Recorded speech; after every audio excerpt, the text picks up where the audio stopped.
ಇವತ್ತು ಬಿಜಾಪುರ ಏರ್ಪೋರ್ಟ್ ಪೂರ್ತಿಯಾಗಿದೆ. ಅದು ನಿಮ್ ಜಿಲ್ಲೆ, ನನ್ನ ಜಿಲ್ಲೆಗೆ ನೀವು ಏರ್ಪೋರ್ಟ್ ಕಟ್ಟಿ ಋಣ ತೀರ್ಸ್ಕೊಂಡ್ಬಿಟ್ಟಿದ್ದಾನೆ. ಸಾಮಾನ್ಯ ಸಭಾಧ್ಯಕ್ಷರೇ, ನನಗೊಂದು 5 ನಿಮಿಷ ನಾನು ಇದ್ರ ಬಗ್ಗೆ ನಾನು ಮಾತಾಡ್ತೇನೆ. ಅವ್ರು ಕೂಡ ಸ್ವಲ್ಪ ಕೆಲವೊಂದು ವಿಷಯಗಳು ನೋಟ್ ಮಾಡ್ಕೊಳ್ಳಿ. ಪ್ರಶ್ನೆ ಕೇಳಿ.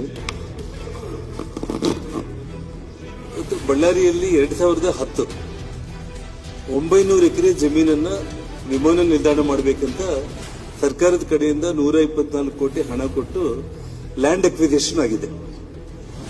ಏರ್ಪೋರ್ಟ್ ನಾವು ಮಾಡಬೇಕು ಅಂತಂದ್ರೆ ನಾನು ತೋರಿಸಿದ್ದ ಅಥವಾ ಯಾರೋ ತೋರಿಸಿದ್ದ ಇಂಥ ಜಾಗದಲ್ಲಿ ಏರ್ಪೋರ್ಟ್ ಕಟ್ಟಬೇಕು ಅಂದ್ರೆ ಏರ್ಪೋರ್ಟ್ ಅಥಾರಿಟಿ ಆಫ್ ಇಂಡಿಯಾದವರು ಏರ್ಪೋರ್ಟ್ ಕಟ್ಟಲ್ಲ.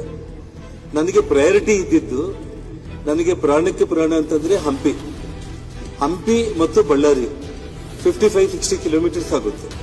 ಇನ್ ಬಿಟ್ವೀನ್ ಹಂಪಿ ಮತ್ತು ಬಳ್ಳಾರಿ ನಡುವೆ ಏರ್ಪೋರ್ಟ್ ಕಟ್ಟಬೇಕನ್ನೋ ಪ್ರಯಾರಿಟಿಯಲ್ಲಿ ಫಸ್ಟ್ ಪ್ರಯಾರಿಟಿ ಅಲ್ಲಿ ಜಾಗನ ನಾವು ಫೈನಲ್ ಮಾಡಬೇಕಂತ ಹೇಳಿ ಏರ್ಪೋರ್ಟ್ ಅಥಾರಿಟಿ ಆಫ್ ಇಂಡಿಯಾ ಅವರಿಗೆ 4 ಜಾಗಗಳನ್ನ ನಾವು ತೋರಿಸಿದ್ವಿ. ಬಳ್ಳಾರಿ ಹಂಪಿ ನಡುವೆ, ಮತ್ತೆ ಬಳ್ಳಾರಿ ಬೆಂಗಳೂರು ರೋಡ್ ಅಲ್ಲಿ, ಮತ್ತೆ ಬಳ್ಳಾರಿ ಒಂದು ಸಿರುಗುಪ್ಪ ಆದ್ರೆ ಒಂದು ಡಿಫರೆಂಟ್ 4 ರೋಡ್ ಅಲ್ಲಿ ತೋರಿಸಿದಾಗ ಏರ್ಪೋರ್ಟ್ ಅಥಾರಿಟಿ ಆಫ್ ಇಂಡಿಯಾದವ್ರು ಬಂದು ಹಂಪಿ ಬಳ್ಳಾರಿ ನಡುವೆ ಯಾಕೆ ಮಾಡ್ಲಿಕ್ಕೆ ಆಗಲ್ಲ, ಇನ್ನೊಂದು ರೋಡ್ ಅಲ್ಲಿ ಯಾಕೆ ಮಾಡ್ಲಿಕ್ಕೆ ಆಗಲ್ಲ ಅಂತ ಹೇಳಿ ಎಲ್ಲದಕ್ಕೂ ರಿಪೋರ್ಟ್ ಕೊಟ್ರು. ಯಾಕಂದ್ರೆ ಹಂಪಿ ಬಳ್ಳಾರಿ ನಡುವೆ ಒಂದು ಕಡೆ ಮೈನ್ಸ್ ಬೆಟ್ಟಗಳು ಬರುತ್ತೆ, ಇನ್ನೊಂದು ಕಡೆ ಕಲ್ಲಿನ ಬೆಟ್ಟಗಳು. ಯಾವುದೇ ಕಾರಣಕ್ಕೂ ಕೂಡ ಒಂದು ಇಂಟರ್ನ್ಯಾಷನಲ್ ಸ್ಟ್ಯಾಂಡರ್ಡ್ ಏರ್ಪೋರ್ಟ್ ಕಟ್ಟಲಿಕ್ಕೆ ಆಗಲಿ ಅಥವಾ ಯಾವುದೇ ಏರ್ಪೋರ್ಟ್ ಕಟ್ಟಲಿಕ್ಕೆ ಆಗಲ್ಲ ಅಂತ ಹೇಳಿ ರಿಪೋರ್ಟ್ ಎಲ್ಲ ಕೊಟ್ಟು ಯಾವ ಸೈಟ್ ಅವರು ಫೈನಲ್ ಮಾಡಿದ್ರು ಆ ಸೈಟ್ಗೆ ನಾವು 900 ಎಕರೆಗೆ ಸರ್ಕಾರ ನೋಟಿಫಿಕೇಶನ್ ಮಾಡಿ ಲ್ಯಾಂಡ್ ಅಕ್ವೈರ್ ಮಾಡಿದ್ದು. ವಿಚಿತ್ರ ಅಂದ್ರೆ 15 ವರ್ಷ ಆಗಿದೆ. 2 ಬಾರಿ ಇವತ್ತು ಸನ್ಮಾನ್ಯ ಸಿದ್ದರಾಮಯ್ಯ ಅವರು ಮತ್ತೆ ಮುಖ್ಯಮಂತ್ರಿ ಆದರು. ನಡುವೆ ಬಿಜೆಪಿ ಸರ್ಕಾರ ಒಂದು 3.5 ವರ್ಷ ಇದ್ರು.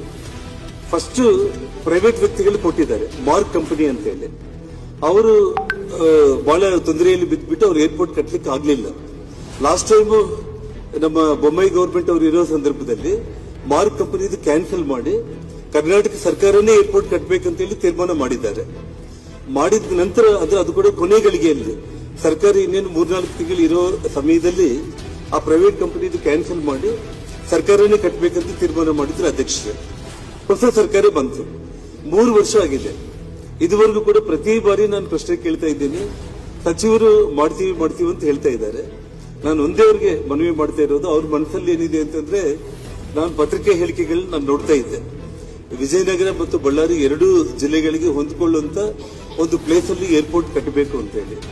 ನಿಮಗಿಂತ ಮುಂಚೆ ನಾನು ಫಸ್ಟ್ ಪ್ರಾಮಾಣಿಕವಾಗಿ ಪ್ರಯತ್ನ ಮಾಡಿದ್ದು ಹಂಪಿನ ದೃಷ್ಟಿಯಲ್ಲಿ ಇಟ್ಕೊಂಡು ಪ್ರವಾಸಿಗರು ಬರ್ತಾರೆ, ಬಳ್ಳಾರಿ ಹಂಪಿ ನಡುವೆ ನಾವು ಕಟ್ಟೋದ್ರಿಂದ ಎಲ್ರಿಗೂ ಅನುಕೂಲ ಆಗುತ್ತೆ.